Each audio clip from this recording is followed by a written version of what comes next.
Madam President. Senator from Pennsylvania. Madam President, I rise for the customary farewell address. And I'd like to begin by thanking our colleague and our leader, Mitch McConnell, for his very, very kind words. I appreciate that, Leader McConnell. And I would also like to say I appreciate the confidence that you have repeatedly placed in me. Your recollections brought back many memories. One was the super committee. And I served on the super committee, but what most of you probably don't know is that Leader McConnell had great reservations about putting me on the super committee. Oh, yeah.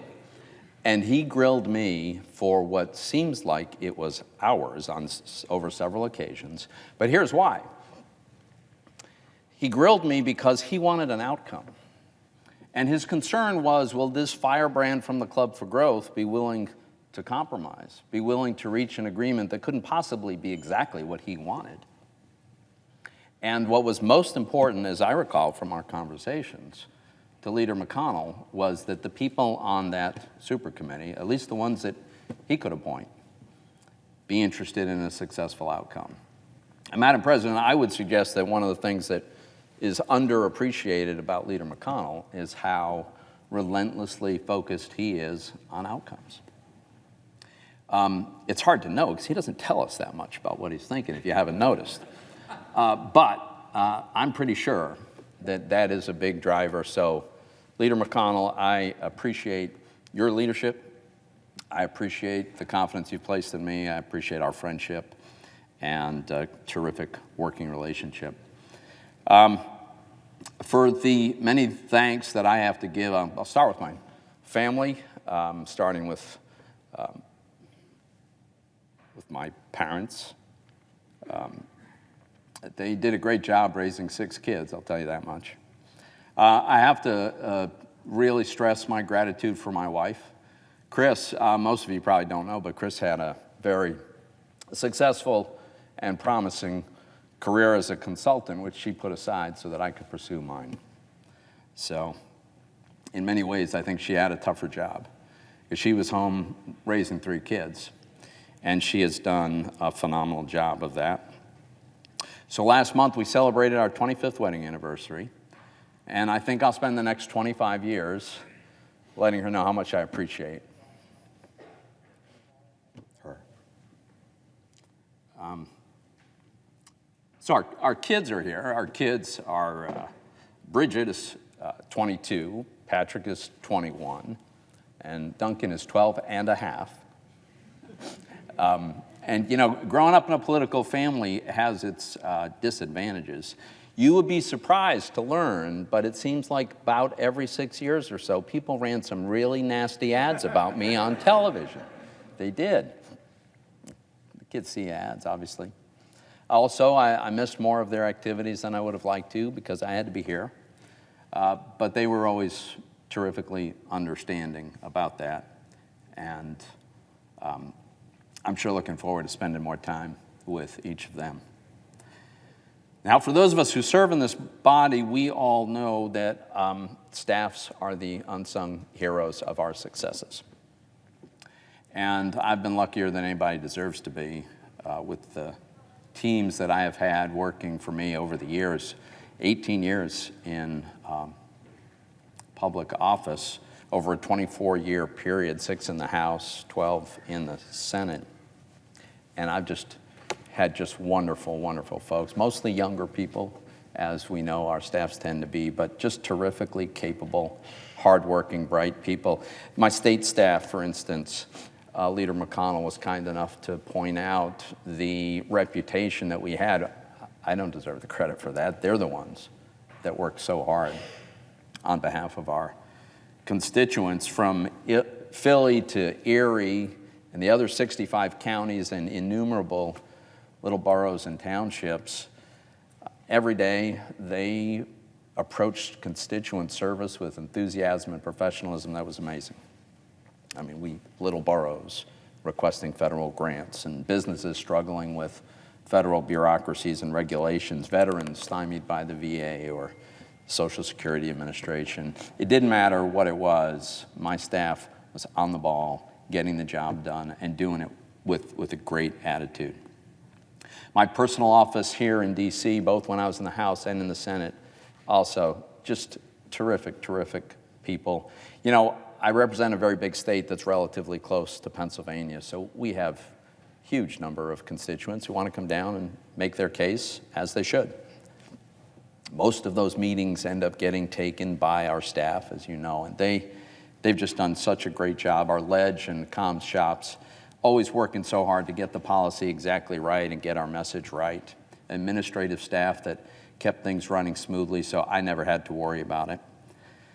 And I have to say a special thanks to the Banking Committee staff. These guys, so I've been on the Banking Committee since I got here, but only the last 2 years have I been the ranking member on the committee. And I honestly think we accomplished about as much as you can when you're in the minority, and so much is because of just a great team. We focused on all the areas of jurisdiction of the committee: financial services, monetary policy, housing, transit. We did a lot of important work on the nominees to important regulatory posts. I think we did a good job of providing the oversight of powerful regulators, including encouraging them to stay in their lanes. And I'll always be grateful to them. By the way, many of them are still here, and they'll be here to the bitter end. We're still processing requests for the Omni. I got to say a big thanks to the campaign teams that I have had over the years. You know, my first House primary was a very improbable success. I know most of you are thinking any election that I won was an improbable success. I get that. But I can tell you for sure it wouldn't have happened without a terrifically talented, dedicated campaign staff, some of whom became part of the official staff, others who've chosen to stay on the political side. As for all you guys, my colleagues, you know, I've teamed up with every Republican at some point over the years, and most of my Democratic colleagues also at one time or another. And it's been a real honor and it's been a privilege to work with each of you. You folks have been terrific allies, even when it's on an item that's a rare item of agreement. Speaking of which, let me say a word about my colleague, Bob Casey. You know, I don't think you could ask for a more collegial, thoughtful colleague than the fellow that shares the senatorial responsibilities with me for Pennsylvania. Fact is, we cancel each other's vote out almost every time. That is a true fact. But we've also worked together when we could. And one of the areas where we had just tremendous success is filling vacancies on the federal bench in Pennsylvania. In fact, Senator Casey, according to the last count that I have, you and I working together these last 12 years got 33 federal judges confirmed to the bench in Pennsylvania. Now that happens because we have great staff work happening. We have volunteers who do a wonderful job of vetting candidates across our Commonwealth. But it also happens because Bob and I wanted to get this job done so that the people of Pennsylvania could have justice. And I think that only New York and California have had more judges confirmed in this time. So, Senator Casey, I appreciate the great working relationship we have had. As a general matter, as a body, I think we all understand we're not that popular. But I don't think I've ever worked with a more impressive group of individuals, and so I appreciate having had that chance. I also have to thank the people of this great Commonwealth of Pennsylvania that my family and I get to live in. Leader McConnell used my line, it's true, and I say it all the time, and it'll always be true. Representing Pennsylvania in the United States Senate for these 12 years has been the greatest honor of my professional life. And I'll always be enormously grateful to the wonderful people of this great state for their entrusting me this awesome responsibility. And I also am equally grateful to the people who made those the volunteers who made those campaigns successful. When I think about my mission in the Senate, I think about two complementary aspects of it. First, it's to represent and defend the specific interests of Pennsylvania. And I've tried to do that to the best of my ability. I think sometimes we're such a big and diverse state that what's good for Pennsylvania is usually good for America, and vice versa. But it's also been important to me to defend and advance the cause of personal freedom. In the hierarchy of political values, freedom is first for me. I think the real purpose of government is to secure the blessings of liberty. And government too often is the source of restrictions on our freedom instead. But in this category of defending and advancing personal freedom, my focus has tended to be the economic realm. Economic freedom is a fundamental aspect of personal freedom. And there is a well-documented high correlation between a society's economic freedom and the level of prosperity and the standard of living of the people in that society.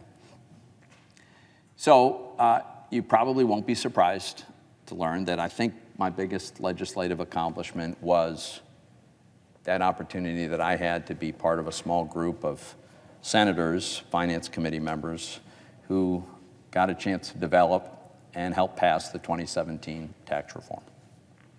That group included Senator Portman, Senator Scott, Senator Thune, and countless hours that we spent in a conference room dealing with what was a very complex product.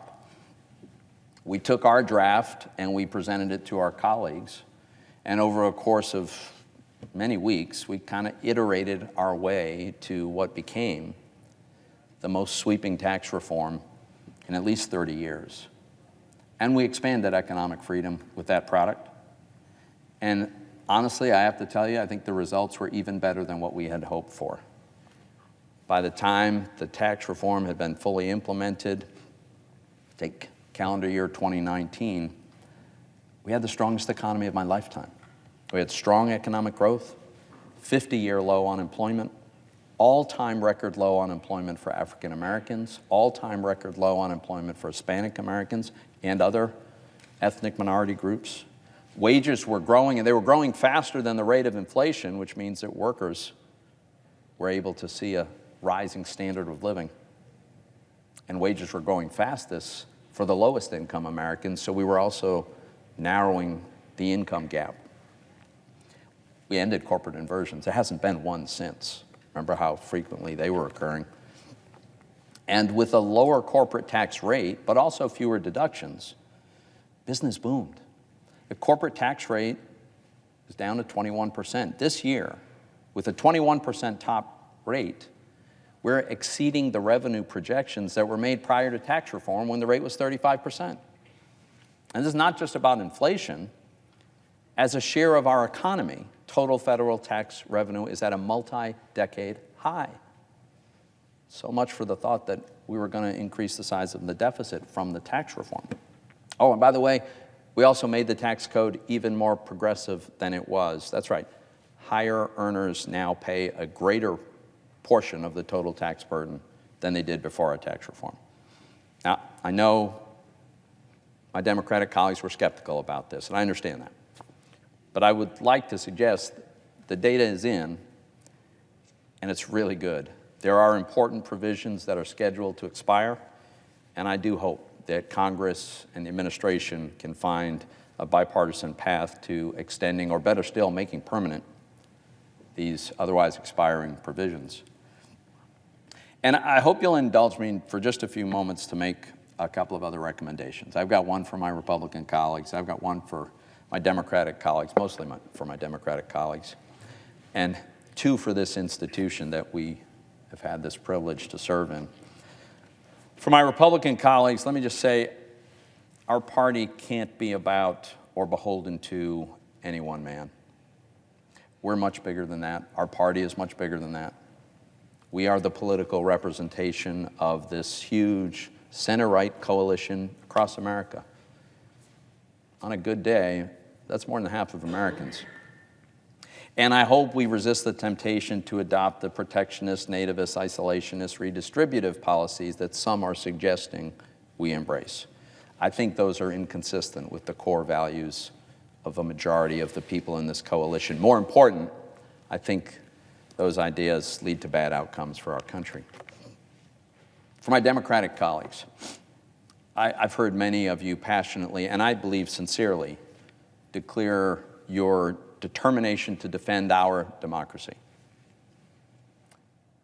But I'd suggest we all remember that democracy requires much more than the ease of voting in an election.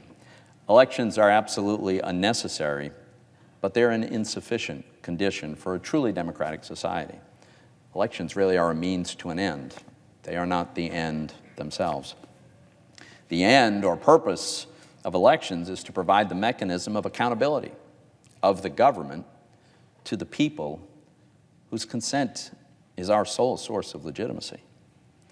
When we hand over Congress's responsibilities to unelected and therefore unaccountable parts of our government, be that the courts or independent regulators or executive branch agencies, we really undermine our democracy, which of course is really our republic, because we weaken the accountability of our government. Now, look, both sides have done this over time, but I just hope we could all agree that preserving more responsibility and therefore accountability for the legislative branch of government is a good thing for our republic.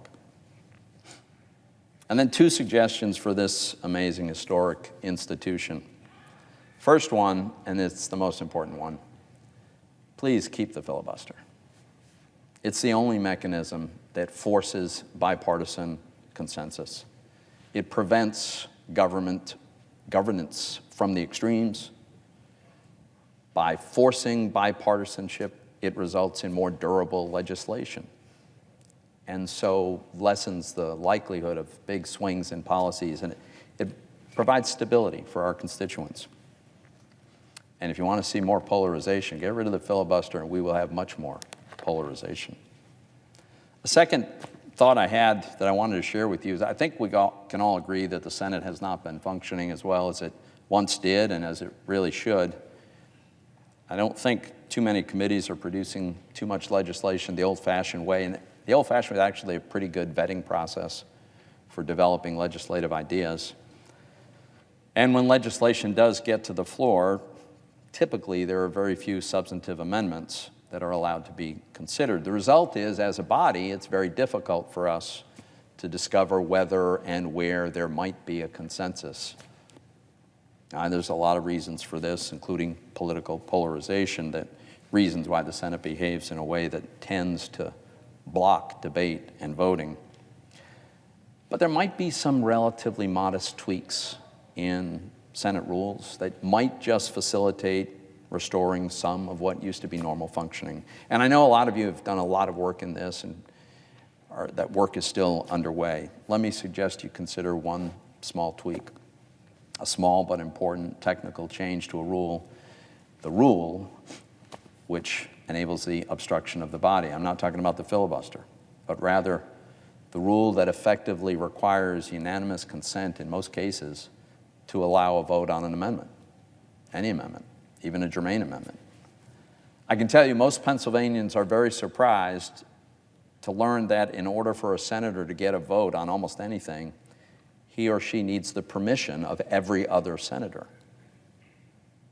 I don't think this rule is workable any longer, and it contributes to the dysfunction. So I've just got a simple idea. Consider raising the threshold for blocking an amendment to some number greater than 1. Now, I support the filibuster because I think it is reasonable for 41 senators to be able to block legislation. It just doesn't seem reasonable for 1. So I don't know what the right number is, and I'm not religious about this. Maybe it's 10, maybe it's 20, maybe it's 50. But I would just suggest that this body consider somehow raising the bar of preventing the Senate from functioning. There may be better ways to do it, but that's one suggestion. Let me conclude with this. You know, we have all inherited something really, really, truly special, and I know we all appreciate that. The fact that we live in the greatest country in the history of humanity, and we serve in this amazing legislative body. I suspect we all get asked, I know I get asked from time to time some version of the question, how worried are you about our country's future? And often there's some combination of national security, political polarization, and the future of our economy that's the primary concern of the people posing the question. My short reply is usually, look, we've gotten through much tougher times. But think about it. I think that's so true, and it's important to remember. On national security, I mean, there are real threats out there. Russia is obviously led by a vile and dangerous bully. The Chinese Communist Party is a rising and increasingly aggressive threat, but nowhere do we face the imminent threats that we faced during World War II and at several moments during the Cold War. And we are polarized, and it's uncomfortable, and it's problematic. But in 1968, we had political assassinations and cities were being burned down. And this chamber, this very chamber we're in right now, first opened its doors in 1859. Imagine living through the decade that followed that. As for the economy, look, there's always risks to any economy. Ours is no exception. I think inflation is a significant problem. There's a possibility we have a recession next year. We have huge and growing national debt, and I think that is going to be a real challenge for us. But I think it's worth remembering this. The vast majority of Americans have a much higher standard of living today than our parents did when they were our age. And a rising standard of living is, after all, the purpose of economic growth. So I always answer that question about America's future with the truth, and that is that despite our challenges, I'm extremely bullish on America. And I think my optimism is easily justified by our history. America's always been able to survive and thrive, and America remains the greatest nation in the history of the world. If we keep on being Americans, we'll remain the greatest nation on the planet. Thank you, Madam President.